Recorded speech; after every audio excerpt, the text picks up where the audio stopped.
People are shocked that I sold my RC4 and bought this Kawasaki ZX6R. If you've been watching my last couple of videos on subjects similar to these, I do mention that power isn't everything. But anyway, today I'm going to give you 5 examples about why you may be addicted to power and why you need to detox from it. Number 1, let's go ahead and talk about the thrill of acceleration, something that I personally have a problem with. As you already know, I had a leader bike, and that bike was absolutely brutal. But you know what? That rush of full throttle is straight up dopamine. And if you don't have enough of it, you're going to want to try to get more the next time you go out and ride. Number 2, you think that power equals skill. Well, that's hardly the truth.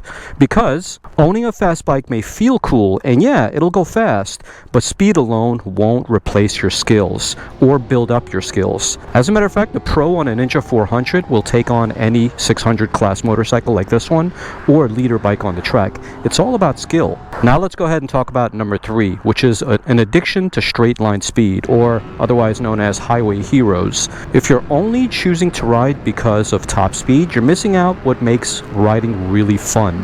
Now, I'm a true advocate for motorcycle track days, so if you really want to put down the power of your motorcycle and test your limits out and become humbled, I recommend that you hit the track at least once with your motorcycle. I don't care what kind of motorcycle you have, because any motorcycle that you take to the track becomes a track bike. So don't worry about that at all. If you buy, let's just say, a 765 RS Street Triple and you take it to the track to see how much you can push that bike, most likely a skilled rider will take on any leader class bike. But it's the leader bike guys that rely mostly on the power instead of the skill. But it's usually the underdogs, people that buy the 400s, the 600s, that work on their skill instead of relying necessarily on 100% power to get them to be fast or quick. So relying 100% on power is not the right way. Number 4, you're always riding at 100% of your motorcycle's capacity, and then you find it to be boring. Give you an example. A lot of people comment in my videos that I'm not going to buy a 300, 400 because everyone always says that you're going to get bored of it. Well, why do you get bored of it? Well, I can tell you why you get bored of it. Number 1, we talked about this in the beginning of this video. There's something called dopamine. As soon as your brain gets a hit of it, you want to repeat that dopamine rush.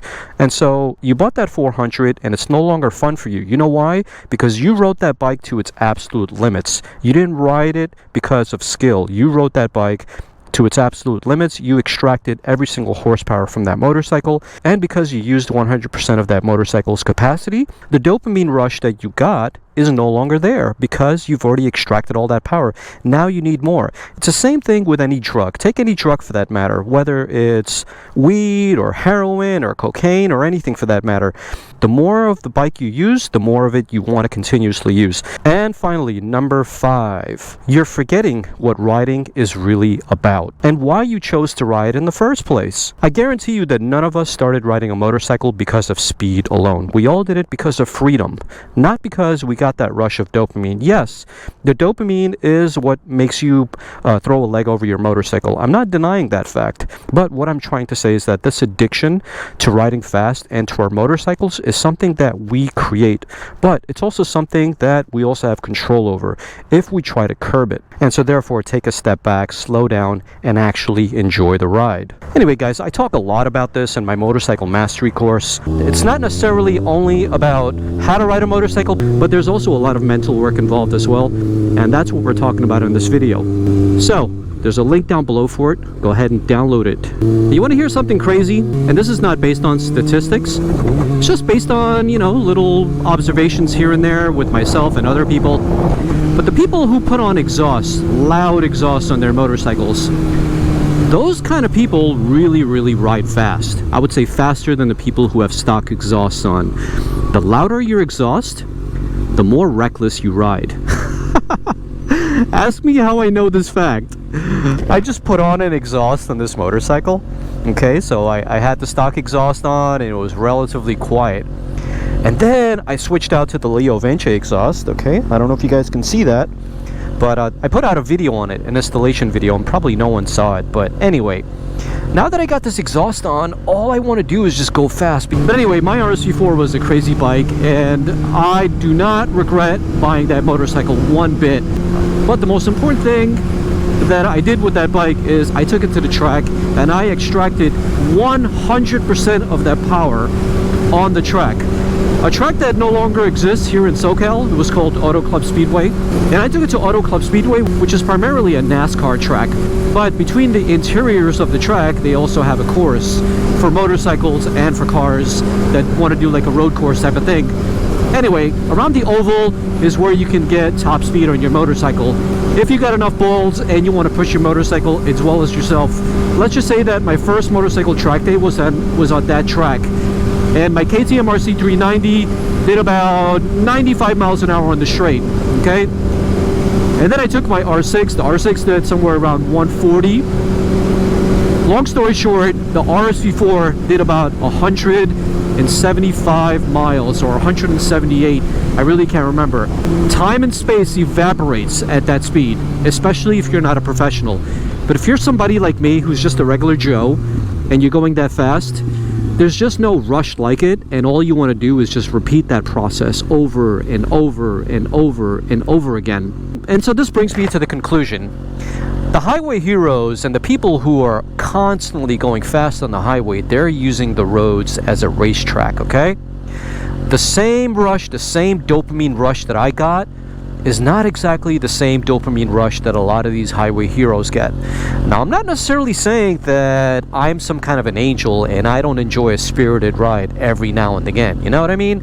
I'm not trying to say that. If you look at my videos, if you go back through my videos, there have been times that I've had lots and lots of fun on numerous occasions on a lot of different bikes. I'm not saying that. All I'm saying is that the people who record themselves primarily doing these group rides with 5, 10, 15, 50 people on the road, doing roll races and just pushing themselves to the limit, going in between cars. You know, these kind of people are the ones that end up becoming statistics. There were a lot of times with my RSV4 that I was just shit scared of that bike. That's just too much power. You know, like if I were to compare an RSV4 to a car, an RSV4 is like a Bugatti Chiron, except the Bugatti Chiron has so much technology. It's got so much crash protection. You got like 15 airbags all around you, you know, like you're in this cocoon of safety and carbon fiber and everything else that shields you. But with a motorcycle, that's not the case at all. But yet, we have these motorcycles and we push ourselves to the limit. Case in point, it's so much fun to do that. And I was like in third gear, and all I want to do is just wide open throttle this baby every single time I get a chance. But you know, like I'm so happy that I'm 49 years old and not 29 years old. You 29-year-old guys, if you ride like I do, which is trying to be careful, but sometimes you can't help yourself, you know what I mean? You get what I'm saying? If you can control yourself, you got my respect.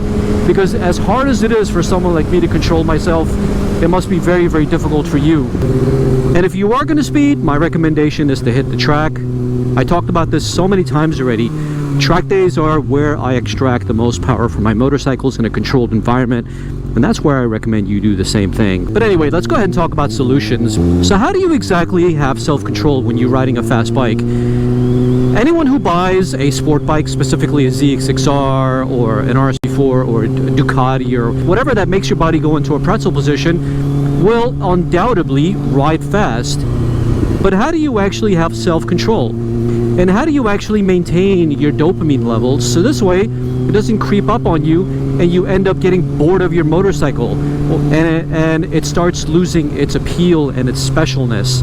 Well, let's go back to my RSV4. When I bought my RSV4, it was the most powerful motorcycle I've ever owned in my entire life. And so one of the reasons why I didn't purchase another leader bike is because I wanted to maintain my dopamine levels so this way it doesn't creep up on me and then I never get to ride motorcycles like this.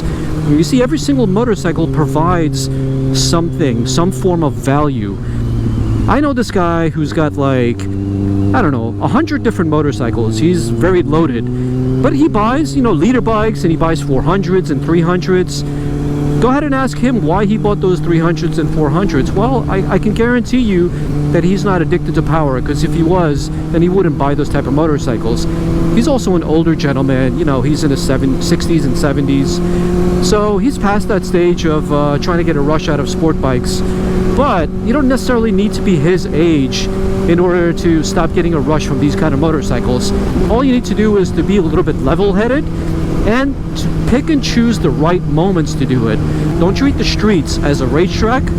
Right here, I want to go so fast, but I'm trying to control myself. Straight road, I just want to go so fast. I look behind me, there's no cops. So this would be a perfect example, you know, for somebody who's got no self-control. It's not the right time for it. It's not the right place for it. At any moment, a car can come out of this intersection or somewhere else. And then, you know, with these motorcycles, you're not able to turn very quickly.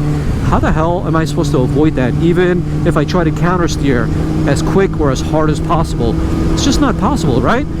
So, yeah, don't extract all the power from your motorcycle. Save it and savor it for those special moments. From the time that I sold my RC4 to the time I bought this, the only time I really pushed it was in a video about a month ago where I made for you guys about the post oil change. And then after that, I've just been riding it regular like this. And every single time I get behind the wheel of this motorcycle, even if I twist the throttle a little bit, it doesn't necessarily scare me, but it just reminds me of how fast this motorcycle is. Coming from a person who's owned an 1100 RC4, that whenever I tuned it, it was around 240 horsepower, that should say something to you.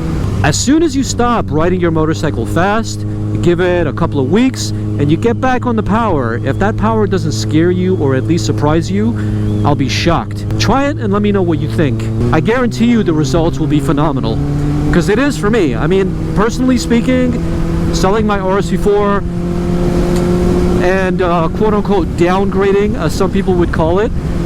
I don't know how you did that, man. You downgrade from an 1100 to a 600? How the hell did you do that?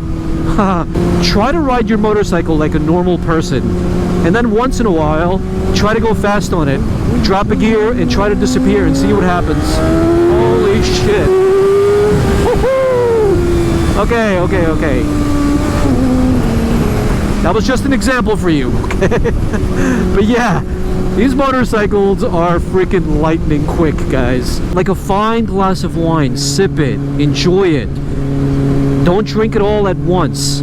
Savor it. You know, like put a little bit under your tongue and you try to taste that wine or beer or whatever your favorite beverage is, or food or dessert or whatever it might be. Do the same thing with your motorcycle, and then finally, one day, unleash it at the track or somewhere where it's safe to go fast, and then tell me if what I'm telling you makes sense or not. A few moments later. Anyway guys, leave a comment down below about what you think of this video, and while you're at it, download the Motorcycle Mastery Guide down below, because riding a motorcycle isn't just about skill, it's also about mindset. So this video was all about mindset, and if it gave you any value, please don't forget to like it and also subscribe to the channel. This year we're going for 60,000 subs, and with that said, I'll catch you on the next one. Peace.